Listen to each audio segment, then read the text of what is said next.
Hi everyone, I'm Josh. Welcome to day 7 of Vlogmas. I'm hoping I get this up on time, but I'm not gonna lie, it might be late. But today is, I think, a pretty big video. We're finally getting into the final stretch of end of the year videos, the really big ones that I'm most excited for, and hopefully you are too. Today being, of course, as the title suggests, my top 10 goals for 2023. I've refined this down to 10 goals because obviously it's not sustainable to do a number of goals equal to the year number 23. The goal here is to focus on the top 10 things that I really want to focus on, the things that matter to me the most this next year. Hopefully it gives you a better idea of where I'm going on my channel moving forward, and also in my reading and just like how I plan on approaching it. But also if you're new here, I guess it'll give you an idea the kind of reader that I am, the kind of things that I try to focus on. I think, and Jerry from Onyx Pages, who has said it best, was to read with purpose. That mantra is one of the main things that I try to move forward with. I'm not always good at sticking to it, but I'm trying to be conscious of that. That's part of why I want to make this goal video. So this is a way to share it, to hold myself accountable. But without further ado, let's get into the actual goals.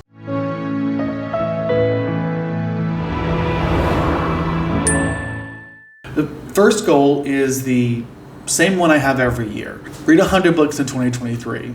This past year has been a struggle to get to that goal, but I'm very close to reaching it. Years prior to this year, 2021 and 2020, and even 2019, it was a lot easier for me to reach this goal. In 2019, I didn't reach it, but it's because I started in October reading a lot. But this last year, finishing my PhD has been really difficult, but it's still, I think, a very sustainable goal if I don't have massive slogs. If I do, it is what it is. I still think 100 books is a comfortable goal for me to try and reach. But I like having that sort of thing to aim for the year. Now, my second goal for the year is to do quarterly wrap-ups, best and worst. Actually, no, this isn't true. My bad. Yes, I remember now, quarterly wrap-ups. In the previous years prior to 2022, I did quarterly stats, and I think it's harder to get a sense of everything I've been reading as far as stats goes in like one quarter. Plus, I don't think people are as interested in seeing it that frequently. But I would like to do a quarterly wrap-ups. Basically, I still want to review what I've been reading, maybe just some small stats with the number of books I've read, maybe a genre graph, and then just give you the best and worst of that quarter. Some people already do that. I believe Mara from Books Like Whoa does that. I think Angela from Literary Book Alliance may do that too.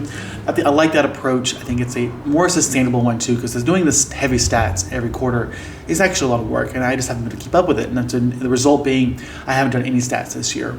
That brings me though to number 3. I want to do 6-month stats. I figure at the end of every 6 months, so I do it the first 6 months and then the entire year stats.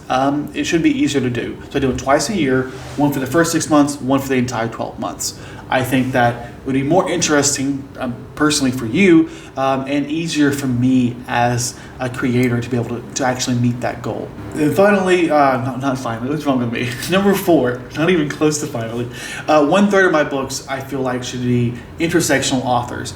And this was, I think, a mindset or a type of goal that I think I got from Gunpowder Friction and Prot, or maybe Book Hunt, because they're both a couple that now split into 2 different. Actually, they're not the only ones, but to me, they're the first ones that I saw talk about it in sort of that more generalized way. The alternative here being that in the past, I've talked about a certain number of queer, certain number of people of color, and getting very specific in the marginalized identity that I'm talking about. I can never escape the fact that focusing on that just seems very problematic, because it's like I'm reading you because you're a marginalized identity, and that's not why I'm trying to do this. I think it's important to get a variety of experiences and perspectives to try and expose myself to. That's the goal here. So I think it's better if I use this goal of, if I have 1/3 of what I'm reading being intersectional, that is to say they are some combination of queer, BIPOC, disability, basically 2 or more identities from marginalized group, will satisfy this goal. I think this will help me strive towards reading a variety of perspectives while also not fixating on any one identity as being, I have to focus on this, while at the same time recognizing, I guess, the benefits of having intersectional perspectives as well. Next up, I have a goal here, number 5, is 1/4 translated work. And this number I have a question mark by, so I'm not sure how many translated works I've read this year or any year. So this idea of a 25% goal is kind of hard to strive for, because I'm not sure what my current threshold is. But I want to start being aware of it, so I'm just starting with a goal of 25% translated works, picking up books that are translated, because it's not something I prioritize, but I think there's a benefit to trying getting outside of books that are written largely in the Western Hemisphere or by English-speaking writers. And then finally, number 6 is a goal that used to just be a given, which is I want to read 1/3 nonfiction. I say this because I've been getting progressively less nonfiction every year, to the point that this year I've not even read 100 books yet, and I have 20 nonfiction books I've read. 20% of what I've read, roughly, has been nonfiction, and I'm disappointed in myself because a couple years ago it was a solid third or more. Clearly, I'm just not focusing on the books that I'm picking up because there are so many nonfiction I want to read. I've just been letting them slide by, probably because I've been kind of intimidated. I've read less this year as a whole because I've just been overwhelmed with work and life, and I think that sort of fed into me this mindset that I can't read nonfiction because it's not going to be as easy or fun, and that's entirely not true. There are plenty of good nonfiction that are easy and fun to read. So the goal here is I want to make a targeted goal of a 33%, 1/3 of what I read next year is going to be nonfiction. That's a promise, or at least a hope. Number 7. What the fuck? Okay, I put 4+ videos a week, but I know I meant 4+ videos a month. Part of the thing about being busy is I'm able to make videos, and I think the other part of that was I wanted to make 2 a week, and that's not really sustainable. In a month, there are 4 weeks, so I think a video a week at minimum is sustainable, and if I have time, maybe I could do 2 a week. I'm hoping to get into, it's not a goal on here, but I'm hoping to get into shorts, and I think they're quick and easy. That might help me make secondary content on top of the main content that I make in an easier, more sustainable way. My goal there is also Wednesdays and Saturdays. I'm not as strict as the days, but obviously I know the algorithm likes consistency. But I feel like 4 videos is a safe mark without getting myself overwhelmed.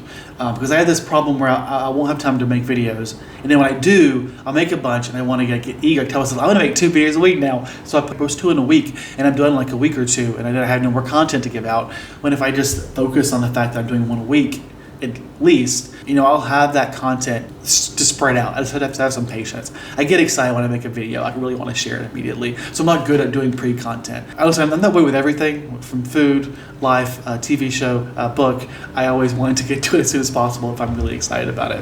Okay, number 8, collaborate once a quarter in some fashion. So I noticed this year, I don't know if I had a single live show discussion on my channel. I know I participated in a couple this year. I guess you could say the slow read. Activo slow read doesn't count as me collaborating, sort of, because I went in a book group discussion, but I don't think I was really a collaborator so much as just a participant. There was the Poppy War trilogy, which I did participate in their live shows. But like last year and the year before, I did at least two live show discussions on my channel. And while I have ideas, I found myself letting it go. I'm not being as deliberate in setting up these collaborations, and I want to do better. I have here at least once a quarter, I think twice a year, at least, I think that's minimum, with a goal of I think once a quarter, once every 3 months or so, try to participate either in my own collaboration project or someone else's. And often that just means like maybe buddy read and review something together, have a live show discussion. I like participating with other people, and this last year I realized I've not been as participatory as I would like myself to have been. Number 9, review every arc with a short. That's not bad. It was a goal. Review every arc with a short and get my arc reviews posted by the end of the month that I read them.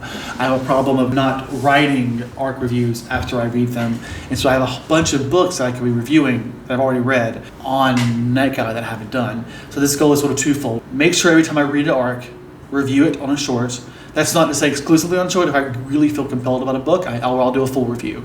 I get overwhelmed because the idea of writing is a lot, especially after writing my own pieces for the past 6 years, I guess.